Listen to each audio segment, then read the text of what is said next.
కన్నుల పండుగగా సీతారామచంద్రమూర్తి ఆలయ ప్రతిష్టా మహోత్సవాలు ప్రారంభం.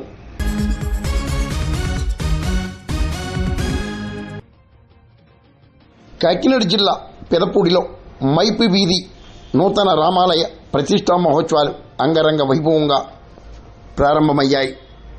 సీతారామచంద్రమూర్తి విగ్రహాలను గ్రామోత్సవానికి తరలించి గణపతి పూజ, పుణ్యాహవచనం, దీక్షాధారణ, యాగశాల ప్రవేశం, అఖండ దీపారాధన తదితర పూజా వేడుకలను ఘనంగా నిర్వహించారు. స్థానికులు, కమిటీ సభ్యులు, భక్తులు పెద్ద ఎత్తున వేడుకల్లో పాల్గొన్నారు. చక్ర భయ